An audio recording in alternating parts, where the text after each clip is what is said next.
watching Dante's Boxing Nation. See, only that Baltimore nigga signed a contract. I'm trying to fight that Baltimore nigga. Langston ass nigga. Langston ass.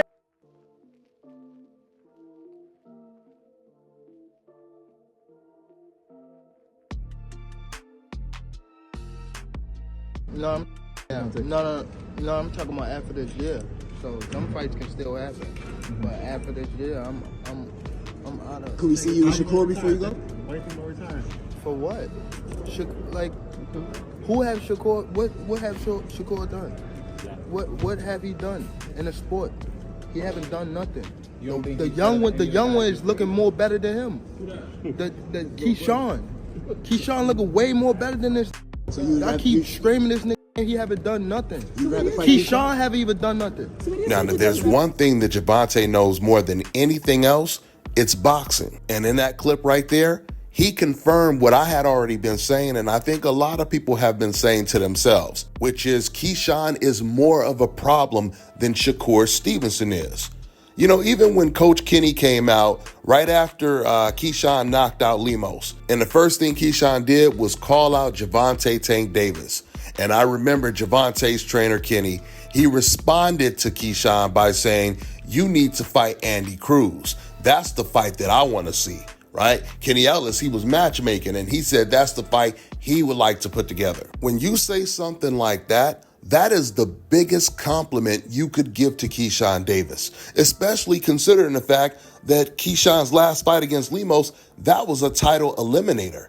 And in his very next fight, he's fighting for a world title. He's fighting against Baranchek. And actually, let me retract a little bit. I said that that's the biggest compliment you could give to Keyshawn Davis. That was actually the second biggest compliment you could give him. The first one would be the compliment that Gervonta gave to Keyshawn Davis, telling the whole boxing world that Keyshawn is way better than Shakur Stevenson. Now, before I break down and explain why Keyshawn is better, or at least he's more of a dangerous fight for Gervonta than Shakur is, let's go back to what Gervonta said about why does he have to fight Shakur? What has Shakur done?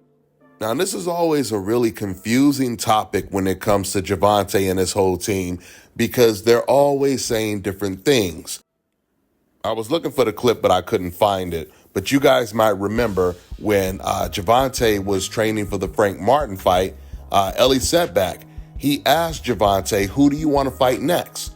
And Gervonta said, I want Shakur. He said it right away. And that was the very first time he had ever voluntarily came out and said, I want Shakur next. Now he's saying, why do I have to fight Shakur? What has he done? What has he accomplished? I mean, does this mean he's saying that Lamont Roach has accomplished more than Shakur? Well, Tank's trainer, Kenny Ellis, is saying something completely different. He's saying that Shakur, that is the only fight that makes sense for Gervonta Tank Davis right now. So, okay, 135. Who we looking at 135 then? I mean, I know we normally get at least three names. Only one left for Tank. His heir at 135 is Shakur. Now, but do you feel though that a Shakur fight right now is able to go down being as though his last outing? He said his hand was hurt. Shakur did. They come back with a healed hand and show the people what he can do. Okay, so y'all be willing to take that fight now? Then? Hell yeah. Shakur, man, that's what they call him. That's a good fight, man. Not calling Shakur out, just, you know, him and Tank, the last two out of four, that 5 king they had a few years ago, you know? Yeah, I mean, but it ain't about calling. I mean, but they're in the same division, man. So yeah, sometimes Shorty get emotional and think we directly calling him out. But no, 4 years ago you had Tank, Shakur, Devin Haney, Teofimo, and Ryan, right? So all of them, everybody gone from 135, but Tank and Shakur. That's it. That's what I'm saying. The last two people standing, so it only makes sense for right. Once he fights Shakur, let that new generation take over lightweight, then move up to 4. There was another video that I was trying to find on my phone where Kenny Ellis and Calvin Ford, they were going back and forth.